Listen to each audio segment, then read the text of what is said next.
Greetings, everyone. Basil Hawkins here. Tekking requested I use my divination to predict the top comment of this video. So let us see. By the powers of the universe... Okay, I got it. This was literally the easiest thing I've ever done in my life, and that includes fighting Brownbeard. 137% probability on this one. I knew it! Thanks for the favor, Hawkins. Hey, while I have you here, could you also predict if I'm going to get a life in the next year or not? Negative 17.6% chance. Alright, well, thanks for stopping by. Nami video! Okay, now the first thing I gotta say right out of the gate, though, is this is not gonna be a video related to Nami's boobs. I've already done, like, I think 3 of those. They're available in an iCard here, if that's more what you're into. But no, this video is going to be focused purely on her importance to the crew's dynamic, okay? Because I've been watching a lot of early One Piece, going back and reading the East Blue saga and whatnot, and, I came to the conclusion rather early on, as I'm sure a lot of you probably have, and if you haven't read or watched early One Piece in a while, go back. It has an interesting charm to it. Even, like, the lower quality standard of the anime, I don't know, it just makes it seem like a new experience if you haven't watched it in a while. But anyway, yeah, you come to the conclusion that if it wasn't for Nami, the crew probably would have died, like, really early on. Like, just put it this way, okay? In the first few chapters of One Piece, after Luffy picks up Zoro, frees him from Shelltown, and they go sailing off into the ocean in that tiny little dinghy, alright? If they never ran into Nami, do you know what would have probably happened to them?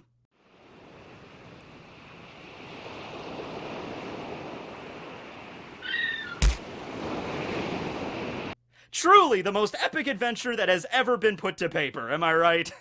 But no, seriously, that's not much of an exaggeration if you really think about it, okay? Because it was just Luffy and Zoro in a tiny little dinghy bobbing in the water like, alright, I guess we'll end up where we end up. I mean, Luffy has 0 navigation skills whatsoever. Like, he's at absolute 0, okay? But he has Zoro with him. That's bound to give him a negative score of at least 60 in the navigation department. Like, they could be sailing around in the ocean for days, weeks, dying of starvation, and they would somehow manage to end up back at Fuchsia Village, like right where Luffy started. I'm like, crap, you know? Anyway, so Nami is important for that reason. So that's the most obvious, I think, like, her most important part of the crew is because she is a navigator. There's more to her than that, but, you know, she's a navigator. Alright, and even more so than any other position on the crew, like, because that's what a lot of the first few arcs of One Piece were about, the first few sagas, really. Trying to, like, scrap build a really basic pirate crew, not a very big one, but at least having all the crucial positions covered. You need a chef to cook the food, so you can, you know, last on the high seas for weeks and months with, you know, being, you know, hale and hearty. You also have to have a doctor in case somebody gets sick. Later on, they had to get a shipwright to fix up their, you know, their vessel if it gets damaged in a storm or something. But before any of that, because you figure you can survive in the short term. Like, if you just get on a ship and start sailing out to sea, you can survive for a few days or maybe even weeks if you don't have a proper chef, if you don't have a doctor or a shipwright. The Going Mare, like, it was just Usopp doing, you know, basic repairs on the Mary for a long time, and they managed to get pretty far with her. You know, you don't need to have like a great chef on board. Like, I think before Sanji joined up, I think it was Nami that was doing most of the cooking, and they were getting by okay. It wasn't like extravagant meals, but it was aight, you know. As long as somebody doesn't get on the ship and they immediately get sick, you don't need a doctor, okay? But let me tell you, okay, navigation, very critical. If you get on a ship without a proper navigator and you just sail off into the sunset with no idea where you're going, no idea how sea currents work, no idea how to read the weather, even if you're not in the Grand Line, which you would be dead. You would be dead within an hour in the Grand Line if you entered that place without a navigator. But even on just the regular, you know, in the regular blue seas, you just sail off and be like, we're gonna go find the One Piece. Oh my god, it's a giant storm! How did we not see this coming? You know, like, it would just be a wreck. It would be a disaster. You could still die within the next few hours, or at least your ship would be capsized or sucked into a whirlpool or something. Right, Luffy? What are the odds of that happening, though? And also, with absolutely no exaggeration, okay, when Luffy stumbled upon Nami, that was, like, the best thing that could have possibly happened to him. All right, I'm not even kidding you. This is like a moment when Nami joins up with Zoro and Luffy. This is the moment where they might actually have a shot at getting to the Grand Line. Okay? Not just because she's a navigator, but she, people actually make fun of this a lot of times, but Nami is sometimes more of the captain of the ship than Luffy is. Because Luffy, as the captain, there's a few times where he doesn't really accept that much responsibility. I mean, there are moments. I'm not gonna say, like, Luffy is 100% fun and games. He never takes anything seriously. But when it comes to, like, oh, we're just sailing on the Thousand Sunny, on the ocean waters, and there's a giant storm right in front of them, Luffy is the kind of guy that's like, oh, wow, that's crazy. Maybe we should sail directly into that. That's the kind of guy he is. And it's because of his sense of adventure. He wants to take the path to the One Piece that is filled with the most excitement. That's Luffy. Okay, like, and that's, well established, but it's even more so, like, stated when, during Fishman Island, when they get the New World log pose, and they find out that, like, okay, you got 3 different needles, and the more a needle reacts to one island, that's a tall tale sign that, that island is actually going to be more dangerous than the other options. The more crazy the needle's going, the more unstable the magnetic charge is. That island is bad news. Luffy overhears that, and he has that scene where he's, like, over Nami's shoulder, and he's just like, we should go to that one. So he's very childish in that respect, and he wants to have a grand epic adventure, but this is not great a lot of times when you're sailing on the seas. Like, okay, Luffy, how about instead of sailing directly into that swirling typhoon, we go around it, okay?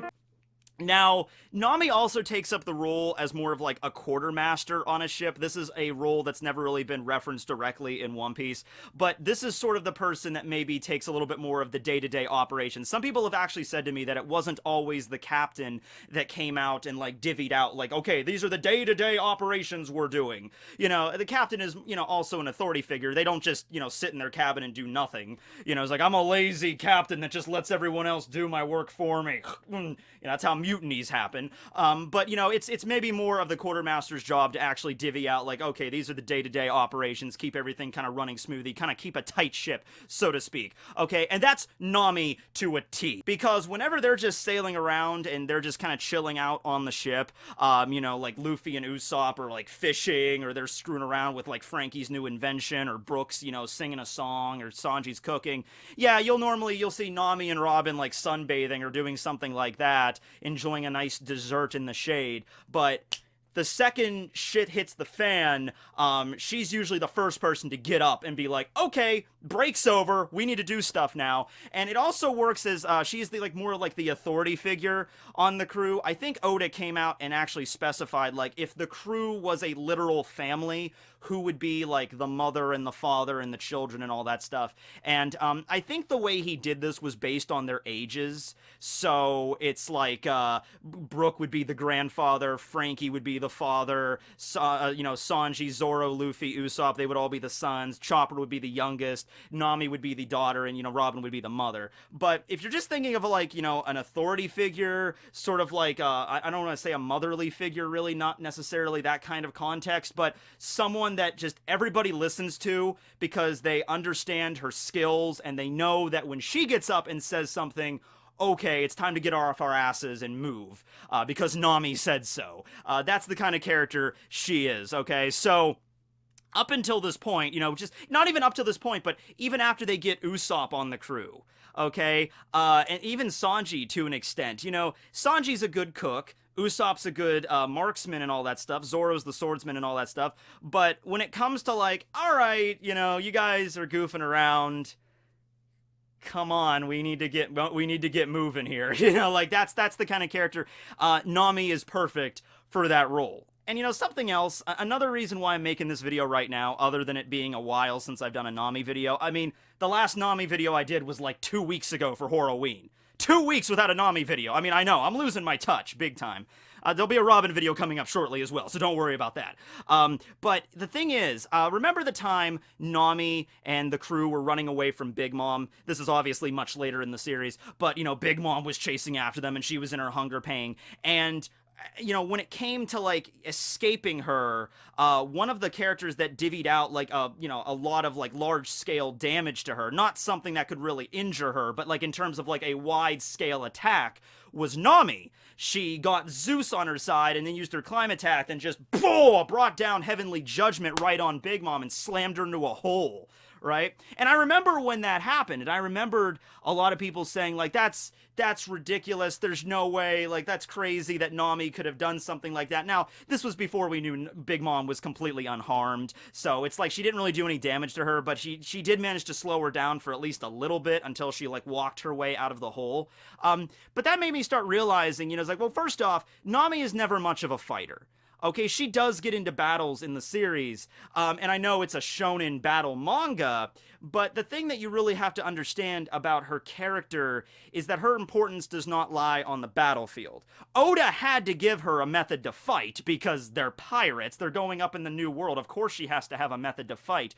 So I think that was kind of jarring to some people, because usually when it is, you know, broken down to just a simple brawl, Luffy takes on the heavy hitter, Zoro and Sanji take on like the number 2 and number 3, you know, like heaviest hitters, and then usually it's like Nami and Usopp that take on like the riffraff, you know, like if you're at back in Fishman Island, you know, there's like all these fishmen running around attacking everybody. What happens? Luffy takes on Hori, Zoro takes on Hyozu, and you know, Chopper and you know, Sanji, they take on the officers and all that stuff. Nami usually just kind of stays to the back, and she just kind of defeats a few other like random fishman thugs, and that's what she does. But her focus is not fighting. Okay, I think the focus that Oda's going with here, and what her, you know, real role is in the story, is sort of like the glue that holds the crew together as an actual effectual crew. I would really love to see the Straw Hats just hanging out on the ship more. This is not the first time I've voiced this complaint. I'm sure Oda gets this a lot. Now, maybe he doesn't do it this way because it would take up too much time and all that stuff. And once again, it's been like it's been close to 200 chapters, I think, since the last time the Straw Hats were like all together in like one place. You know, I think it was like right before they got to Dressrosa, or at the beginning of Dressrosa. It's like chapter 700. It's been a long time. But yeah, I mean, like, if it wasn't for her, they would even really be able to properly sail and get to their destinations. And I think it's just because Oda doesn't focus on their interactions on the ship too much, it's something that's kind of overlooked, but nevertheless very important. So I'm gonna put out the request again. I've said it before, but Oda, dude, seriously, what you need to do is this, and I guarantee you that, I guess I can't say 100% of the fandom, because that would be very presumptuous to say I speak for the entire fandom, but I want you to, like, let me know in the comments below, just from my audience's perspective, if you would be cool with this idea, okay? After Wano is over, and everything calms down, and the crew is finally back together on the Thousand Sunny, and they're sailing to Elbaf or wherever they're going next. I don't know, maybe Carrot will be with them at that point. Jinbei will definitely be with them at that point, hopefully. But they're sailing along. Would you be cool with, like, a 3-4 chapter mini arc with the Straw Hats just chilling out on the ship? And what that little mini arc would be, though, that 3 to 4 chapter mini arc would really include is just interactions with the characters that we don't really get to see all that often, okay? Beyond just like comic relief. And there could be like an overarching theme through this mini arc. It could be something lighthearted, something fun, something kind of just like, who ate the last piece of pie in the fridge? And then there's like a 3 little chapter mini arc where the Straw Hats try to figure out who ate the last piece of pie in the fridge or whatever.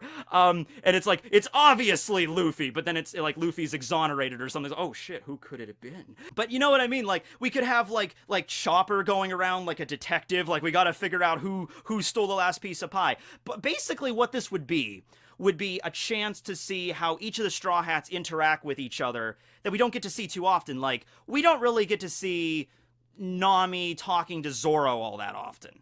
Like, so that would be like the little mini arc where we get to see that. I don't know, Chopper, like, you know, like I said, interrogating everybody, so we can see interactions with that there. I don't know, the Robin Frankie thing. And I'm not even going there though. I'm not even going into like fan shipping territory. It would just be like character development.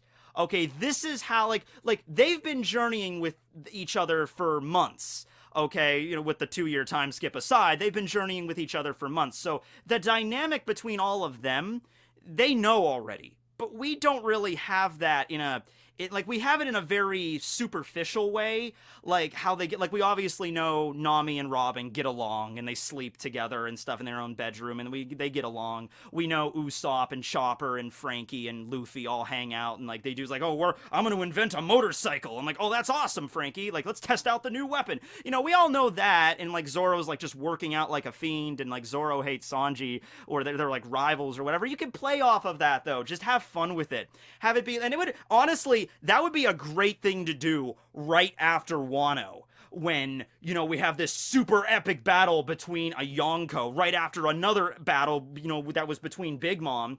So after all this intense shit's going on, we then have this like, and plus Reverie, after all this intense stuff, we just have like a little bit of a break before we get back into the intense stuff. Like after this, they might like, okay, well, before we go fight Blackbeard, let's have like a little arc just to get to know each other, you know, just to see what this is like. You know, that's something I would love, right?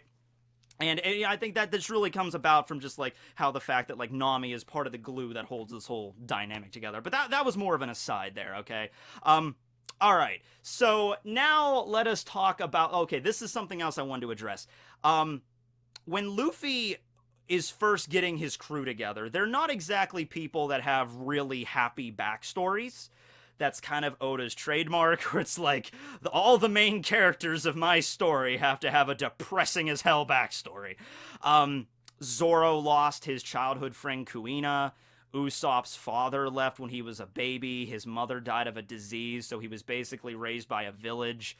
Sanji, now, here's the thing. Sanji has a more depressing backstory than what he first led on during the Baratier arc, but just going, okay, we're not getting into that yet. Just addressing the backstory that he explained, like that we find out about at that point with him and Zeph on the rock starving to death. That at that point, probably out of the original 5 Straw Hats, that one was probably the most, you know, impactful. Keep in mind, we also don't know Luffy's at this point. We know Luffy met Shanks, grew up, and then became a pirate. That's all we know at this point. We don't know anything about Dadan or Sabo or Ace or anything like that yet. Okay. So at that point, Sanji's was like pretty messed up. Okay, you know, you're stranded on a rock for 30 days with over 30 days with no food. Okay, that's pretty messed up.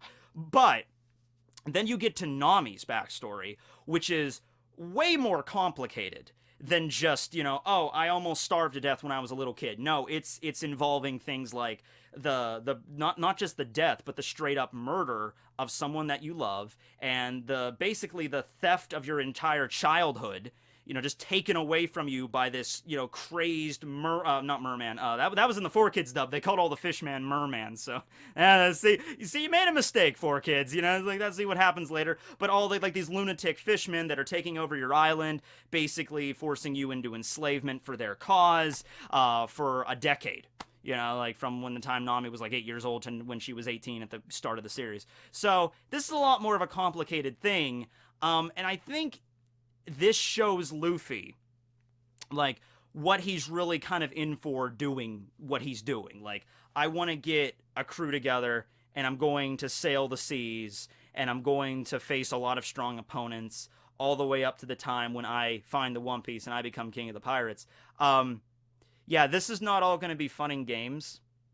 There's going to be a lot of stuff that's going to be pretty dark throughout this journey, and I think it all really started with that scene where Luffy is behind Nami and she's in the street and she's on the ground and she's crying. And I covered this in the Horroween, but you know the story, you know, where she's just like, you know, taking a knife and just Arlong, like, I hate you so much. And Luffy's witnessing all that. And he helps her and he defeats Arlong and he saves her village and all that stuff. Only because she was his friend. That's why Luffy did that. And he realizes, like, okay, if I'm I'm considering these people nakama. I'm calling them my nakama, my friends, my family. I want them to journey with me. You know, there's a superficial way you can do that. Like, hey, everybody, we're all friends. Let's go and sail together. And then shit hits the fan and it's like, oh, okay. No, this is like where it's on, where it's like, oh no, if I seriously consider these people my friends and my family, even though I don't know them for really all that long, then this is kind of the mantle of a responsibility I have to accept. All right. When some of them is having this kind of a problem, I have to help deal with this. I have to help solve it. Okay, because they're my family. All right, and it's really Nami's whole backstory that started all that from Luffy's perspective. Because yeah, I mean, Zoro's backstory, okay, yeah, Kuina and everything, but Kuina's already dead. You know, Luffy really can't do anything about that. Usopp's dad left and his mother died. Like, he's like, oh, well, journey with me and maybe you'll find Yasop someday. You know, that's something there. Sanji, I mean, yeah, he had the messed up backstory with the Germa, but we don't know that yet. And Sanji just wants to forget that whole thing happened. He's like, oh, you almost starved when you were a kid. Okay, well, you seem to be doing good now and you're a great cook. Hop on. Then you get to Nami and it's like, oh, you've been enslaved by a fishman your entire life, and the only people that you cared about were, you know, either taken into enslavement also or killed.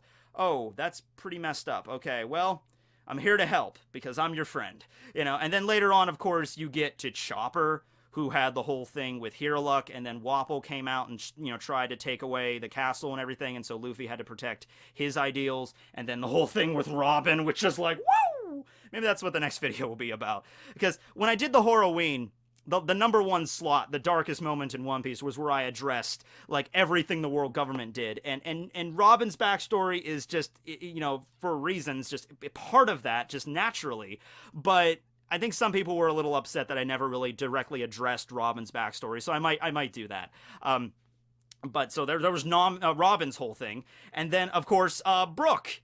And Frankie, yeah, you know, Frankie a little bit, but, you know, it was more of just, like, about, like, the Frankie house wanting them to go. It's like, oh, you have to take big bro Frankie back with you, and then Usopp came back, so it's sort of like everything that happened with Frankie was, like, forgiven, okay? It wasn't like Frankie was going up against, like, massive amounts of opposition, and Luffy had to come save him, or anything like that. I mean, in a way, but it was a little bit less, dark with Frankie compared to, like, Nami and Robin. And Chopper and Brooke. And then Brooke happens. And then just, okay. It's like, I will definitely help you out, good skeleton, sir. Right. So, yeah, I think I just wanted to do a video about this, because I was watching some early One Piece, and I'm like, man, Nami, you know, her role in the series is pretty critical. Now, I threw around the idea of doing a series kind of like this with each member of the crew.